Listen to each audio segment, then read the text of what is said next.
Hi, thank you for watching this video. So in this video, I'm going to go over a concept called the four quadrants of hiring team members that help us to visualize what are the important criteria to consider when hiring team members, okay, for our team and also for potentially look at it for hiring your team.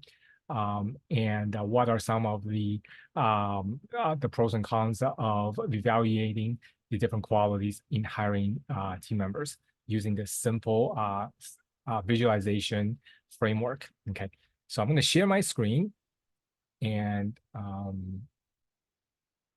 okay, great. So over here we have, so this is my Jamboard, which I have created this four quadrant here. Okay, so this is called the four quadrant for hiring team members. For lack of a better term, this is what we're going to be using. This is 66. It just means this is a topic 66 of which we have generated in terms of concepts and ideas and framework we have developed for our program. And we're sharing that the number 66 here in this video. Okay. And you see my little icon here. This is just simply because I'm accessing this on my Jamboard, Google Jamboard, and I have another window open that's opening the same page. So you see my head here as well. Okay, so let's get into this. So this is called four quadrants. So this is a simple visualization of two of the most important qualities that a potential job candidate, okay, they're looking to apply a job with us, okay, or with you guys or with anyone. Okay, what number one would be the skill level of whatever the position that they're applying for. Okay. And number two would be their attitude. So in general, this kind of for us, we see it as like their attitude or kind of like their overall vibe, like the way that they are they easy to get along? Do they have a positive attitude? Are they willing to learn? Are they humble? Are they all these are different types of qualities that a person has. We That's non-skill related. We kind of just generalize it to be called attitude. Okay, so this quadrant goes this way. So this center point is 0. Okay, so basically above. So if you see the direction of the arrow goes, direction arrow indicates the direction of increasing quality of that specific quality. So from here will be the lowest point of, let's say, attitude. This will be the 0 point. So this will be negative. Moving from this point forward will be kind of like positive in terms of attitude. The higher this goes in this direction, the better this person's attitude fit for our, let's say, for our culture. Okay, for the type of person that we're looking to hire, that is not does not consider his or her skill set level. And over here will be the skill, the skill aspect. So again, if we set this as kind of like the 0 point, above this will be kind of like the higher it is along the direction of the arrow is the stronger they are in terms of their skill specific to the work that the role that we are hiring them for. And the further to the opposite direction, to the direction of the arrow will be, the less skill level that they have. Okay. So if you notice that here I've classified as A, B, C, D here. So let's go with A. So quadrant A is basically you have high skill and high, like really high value in terms of attitude. So this will be someone who's got really good skill, really great attitude, right? And a lot of times this type of candidates, a lot of people consider them as like rock star candidates or rock star team members, which they are because they're both really easy to get along with, really great with team working. Everybody loves working with them. They're great with accommodating and just doesn't cause any drama, doesn't cause any toxicity. And they're also extremely great at doing the work that they do for the role that they are applying for. Then this is absolutely a wonderful a person to have on the team. Okay, so I'm going to go over for each of these quadrants. I'm going to go over the pros and cons of having someone in that role. Okay, so this is kind of like the pros will be great skill, great attitude, almost like a rock star, right? Rock star team member. But I guess the con would be I could put here a key person risk. So what do I mean by that? So this is interesting because what we have found when we're hiring for ourselves, for our team, as well as let's say we're hiring for our clients and such, what we have noticed is, you know, as human beings, we all have the tendency, and that is, I think, it's part of being human, of trying to be able to find a way to do things the easiest as possible, right? Because especially as entrepreneurs, there is that tendency of trying to get it done. Let's just try to get this thing done as quickly as possible because I've got so much other things on our plate, I got to get to. So one thing that we have noticed for our self-experience, we have seen with numerous of our clients and such, is that when we have hired somebody who's like kind of like an A player, so this is what we call a consider A player, right? Into the team, there is a tendency to be over dependent on this team member. Okay. And because this person is so great, you don't need a lot of training. Sometimes you don't even need training. Sometimes they will actually teach us more than we teach them, which is amazing, right? They're also very detail orientated. They're very conscientious. They've got basically all the right skills in the right place. And it's easy to have the tendency to say, hey, let's put this person in the most important position, and then just basically send all important tasks to this person to be done because this person does it so well, right? Well, that is great from the task level perspective. But if you want to look at it from kind of like the bird's eye view of, let's say, the overall stability of the company, and from the perspective of like, okay, what about the rest of the team? So when somebody is really, really like amazing at doing something at their role, right? Us as entrepreneurs, we might tend to be over reliant, and then it's the easier thing to do is basically just give what's important to this person to do because we know that person to do it great. But once we become over reliant on one rock star team member, like really amazing strong team member, this person now start to exhibit being a risk of what we call a key person.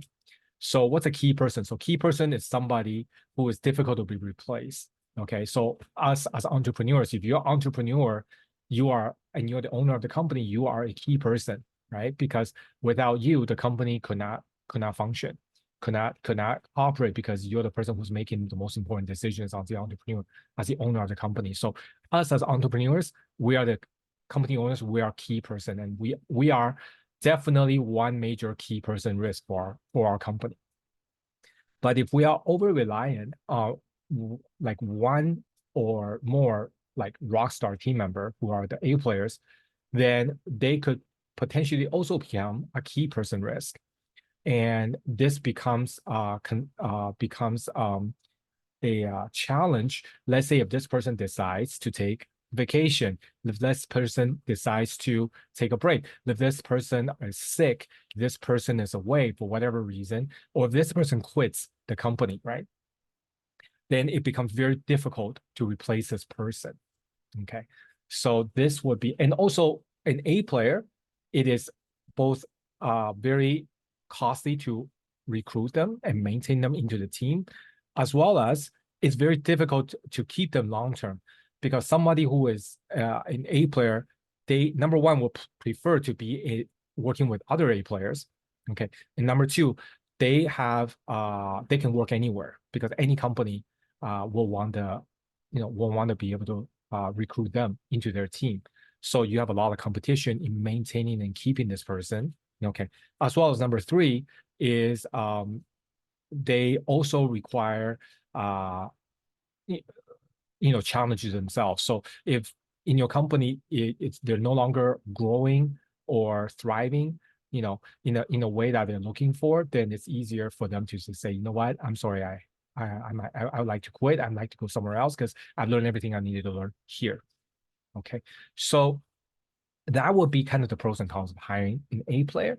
They are great, but they are difficult to. They may be challenging to keep them long term, as well as they may become a key person risk if we become too reliant on. Okay, so number two will be B players. Okay, so B players will be they have in from our perspective, will be they have great attitude, but they might not necessarily um, possess the necessary skills. They might be new to the role, and they don't have all the skills required to excel at that role. Okay, and that will be called they have poor skill or no skill. Okay, they need a lot of training, but they have great attitude. That will be called a B player. Okay, let me just quickly go through the C and D as well, and then we're gonna go dive back into B and C and D. Okay, in more detail. So C players would be what we will consider a C player would be they have great skills, but they have but kind of like negative attitude. In our consideration is maybe a toxic attitude. Maybe this person is quite not friendly. Okay, they're not friendly. They might be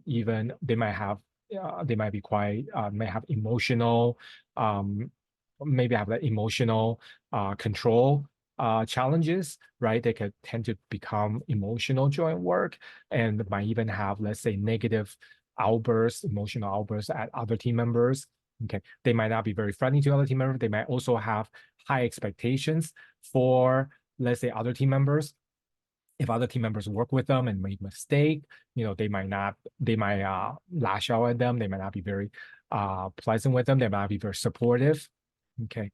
And just tend to be someone who is more of a fit the description of, let's say, more of a toxic type of attitude, just a negative attitude, or even passive aggressive, these type of situation, or office politics, okay, or like to do gossips, like to talk about gossips, all that good stuff, right? The things that are not productive and not conducive to having a positive,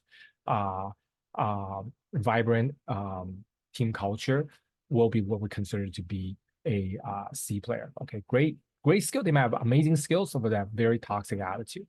Okay, and D would be what we consider that will be both. They don't have the great skill, and they also have a negative attitude or toxic attitude, or the way that they are is just not a great fit for the team. Okay, for our culture, for our business. So that definitely is not a great fit. Okay, so let's now look at the difference, like the pros and cons, right? So we talked about B. So B is bad, poor skill, but they have great attitude. Okay, so the I guess the pro is they have a lot of potential to be trained, right? To be taught. We can train them. We can provide them training to help them gain the necessary skill they need to do the work that they need to do to be able to excel at the role we're hiring them at. Okay, and they have great attitude. They're just great person to be around with, which is a plus. Okay, and it is possible that if we give them enough training, that they can be able to improve from B player to A player. Okay, so that will be what we call the pros and cons for a B player. Now for C player, they have amazing skills. So here's a lot of times where I think a lot of companies makes the mistake, okay, of hiring for skills, right? They're hiring for skills. So when they post a job ad, they will post, hey, we need 3 years minimum experience, 5-year minimum experience, 10 years minimum experience.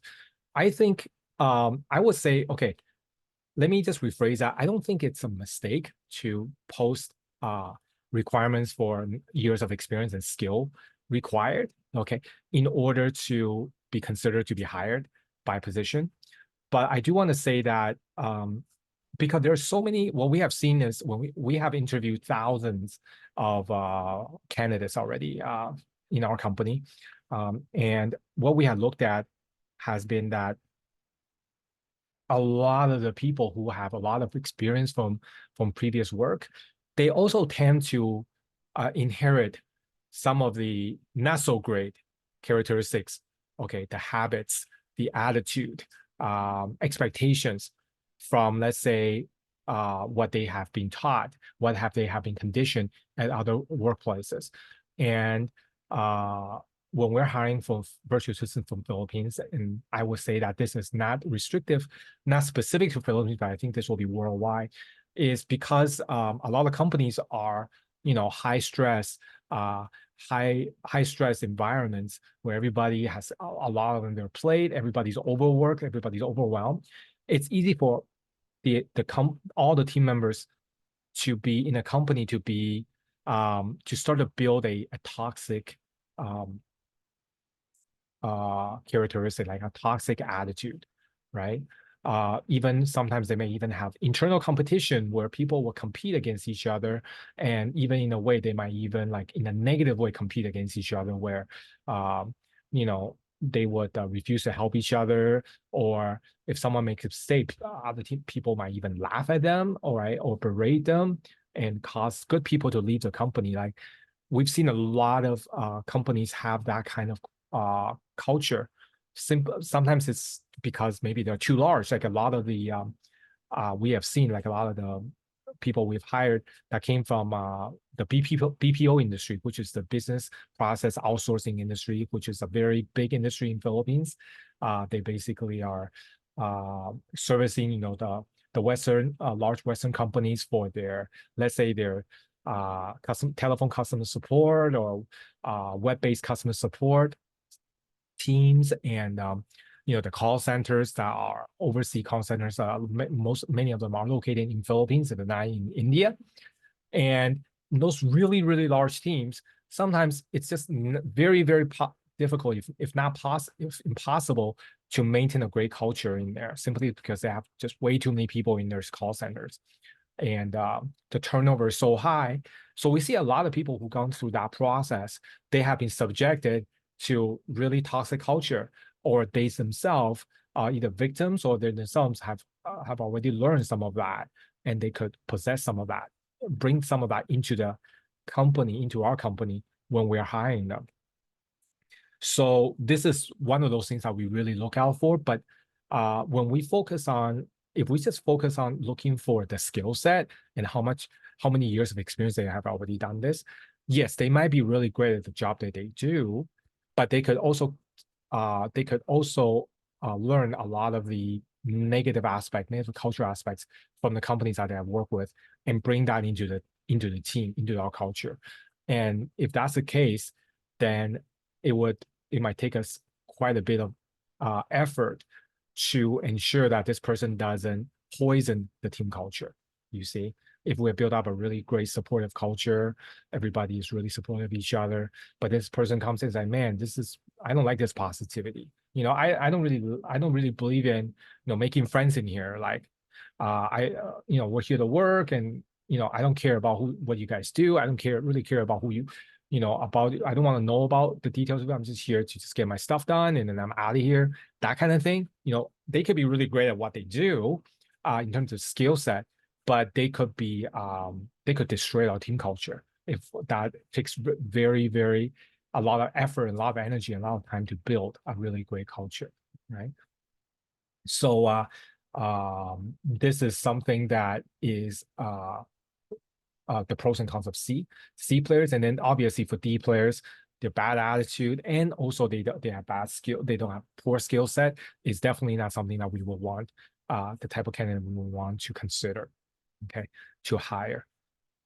So I guess at this point, a lot of people will ask, okay, well, Steve, so when you're hiring, what kind of what quadrant are you looking for when you're hiring? Okay. And I would say that a lot of people, including ourselves, we're obviously looking for A players. Okay. Everybody wants to have A players in their team. Of course, we do as well. But one thing to keep in mind is A players also requires an A player environment. Okay. In order for them to be able to thrive and stay.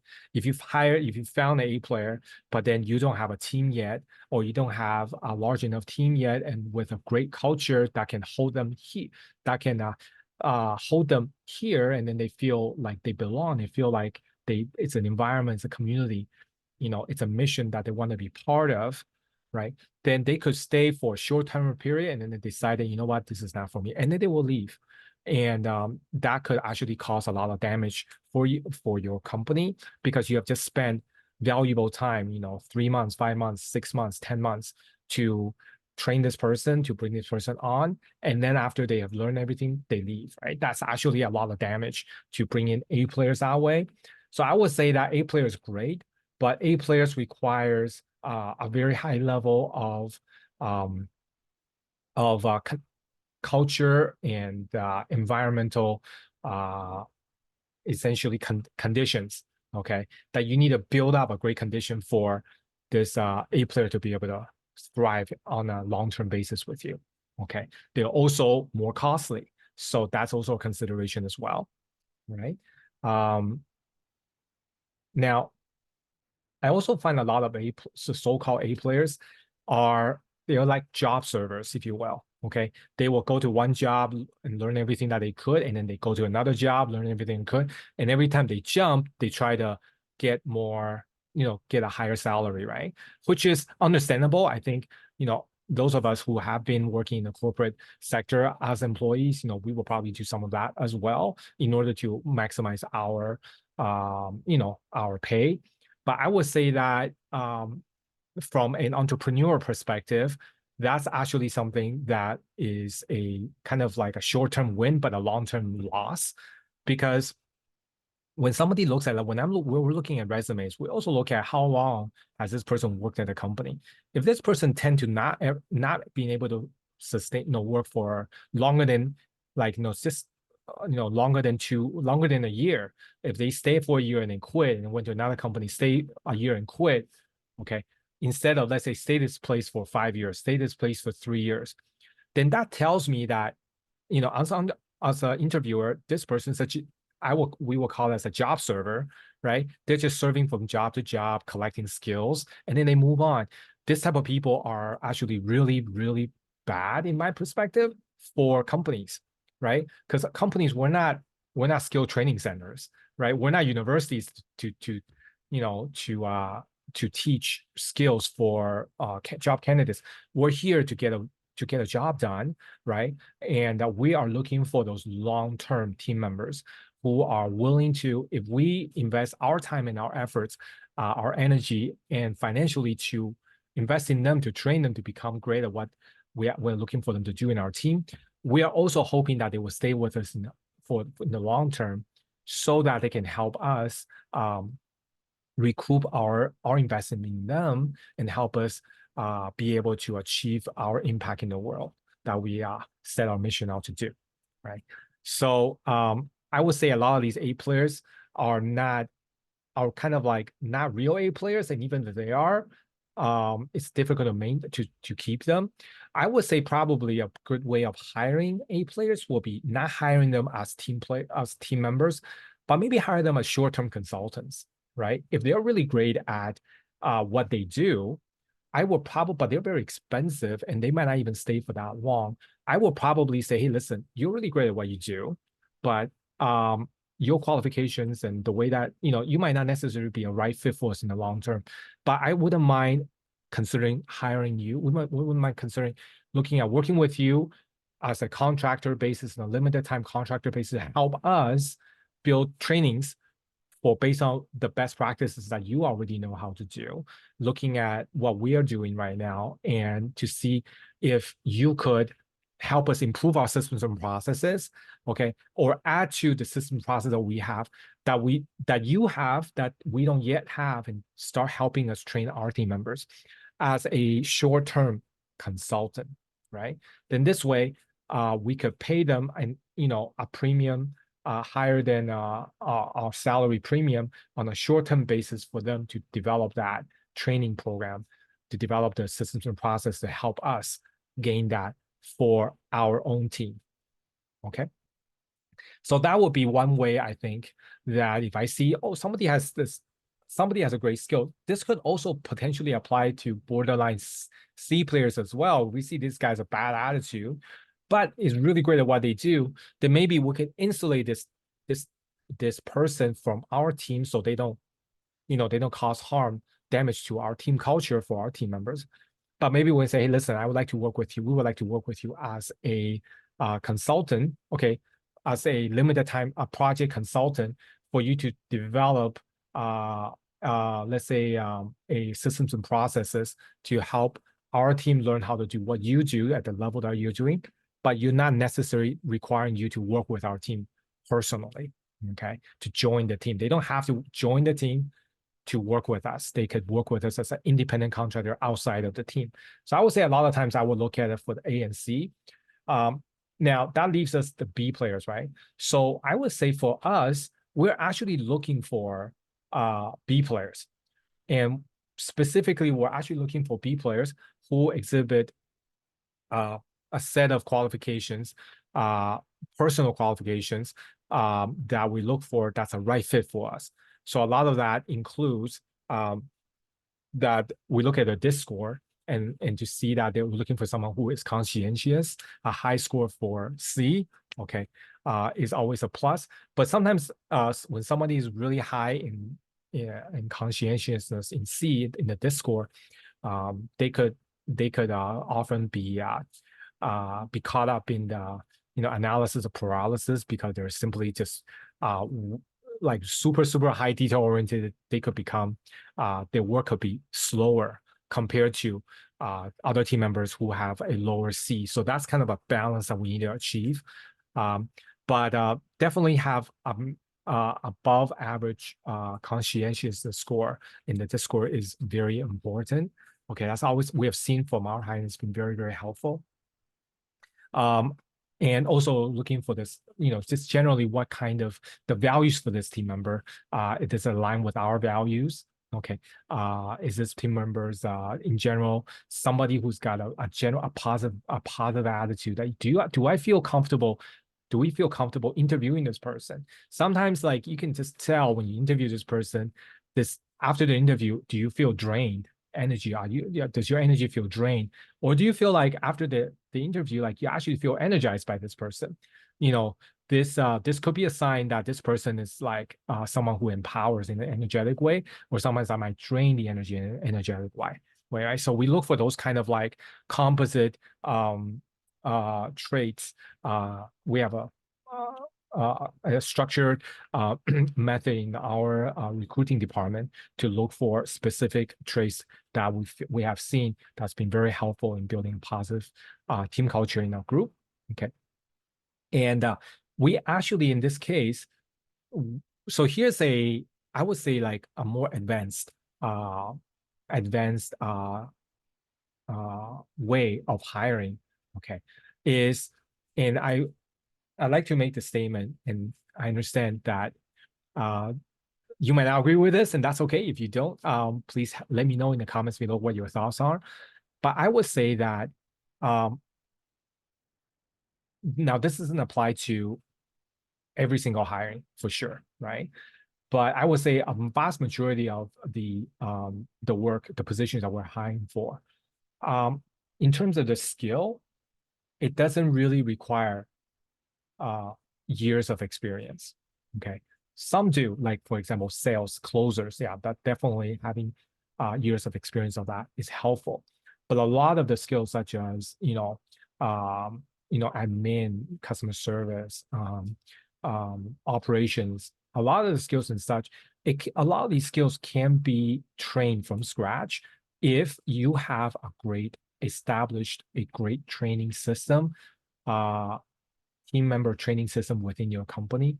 That means you've already done some great systemizing of your processes within your company. Then you could be able to look at hiring, looking for B players that has a great attitude and have zero skill, because you can train them from scratch. Okay, you can train them from scratch. Like, they don't need to have any skill because you'll teach everything, as long as you have built up a great training system to teach them that, right? And I would say that this system is often much better to hire A players. The reason why is, number one, the financial cost of hiring someone who doesn't have the skill, the starting salary will be relatively lower than, let's say, if you hire someone with a lot of experience. Okay, and but if you have built up a great system of training for your team members to bring them from zero to hero, right? Let's say within 1 or 2 months, then you wouldn't need to hire someone who's an A player. You can just hire someone who's a B player and be able to bring them up to speed to become an A player, let's say within 6 months, 9 months time. Okay. Or a B plus player. And often that in itself is more than sufficient for the work that they do. Okay. But then you have the benefit of still maintaining an amazing, having someone who has a great attitude, right? That energizes the culture of your team. Okay. So this is actually what we will be looking for often is, so I would say the advanced move will be, if you have build up a robust training program for your team members, okay, to bring them from zero skill to A player skill level or even B plus level of skill within a short amount of time, within like 1 to 3 months, then you wouldn't need to hire A players. In fact, this way you have a much bigger pool to be able to draw, to be able to attract great candidates who are, a lot of them are just graduated, or they're in their 20s. They haven't accumulated a lot of skills yet, but they have also not be poisoned by other companies that has really bad culture yet, so that they are very fresh, and then they have a great attitude. They're willing to learn, and they're willing to take a little bit lower salary in the beginning, right? In exchange to be able to have the ability to learn, to be trained by you. Then you are able to have access to a much bigger candidate pool, and you'll be able to have a much higher chance of being able to find someone who has great attitude, as opposed to find someone who's a great skill and great attitude. You'll be much easier to be able to find someone who's a great attitude, even though they might not have great skills yet. They're willing to learn. And when we find often, this will be where the approach will be to grow your own A player from within, instead of hiring A players out here. Drop them in, airlifting A players into your company versus recruiting B players and then cultivate them, okay, develop them, cultivate them, nurture them to become A players from within, is where we see to be, for us and for many of our clients, we recommend them to be the best approach in building up their team. Because a lot of these players, these are team members who we have hired, we consider them to be B players. After they become great at what they do, they really appreciate the fact that we gave them, we took a leap of faith in them, and then give them the opportunity to train them. And they really stayed with us for the long term, and they really wanted to contribute back to us and grow with us and join us on our journey, as a team to make a positive difference in the world. So there's a lot of synergy, there's a lot of coherence, a lot of like trust and loyalty that's built when we find the right B player candidate, and then provide them the necessary training to cultivate them, to be able to nurture them into A players. They really are willing to stay with us for the long term. And the longer they're able to stay with us, the greater the return of investment that we have put into them in the first place. Okay. And I would like to say that a lot of times, I think a lot of companies, they make the mistake of taking the shortcut of hiring A players or even hiring C players, because they focus on the skill. And the reason why they focus on the skill is they don't have training systems in place. If they don't have training systems in place and they don't have time to train because they hire too late, so they make two mistakes, right? First mistake, they don't build systems and processes and training system within their company, right?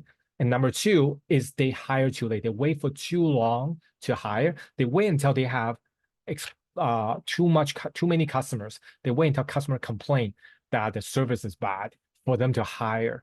But when they're hiring at that time, when they're hiring really late, they're panic hiring, right? And when they're panic hiring, they don't filter for right attitude as much as they probably would otherwise, because they don't have time to filter that. They're basically just trying to put out fires with somebody that can do the work. And they just hoping, praying, they're just like crossing their finger, praying that they actually can do the work as they claim, that they are A player, or they will even take C players. But the cost of taking on C players is you are C player is going to cause your A players and your B players, all the other players, to quit the company because they just simply do not want to be close to a C player, someone who's a toxic attitude, right? So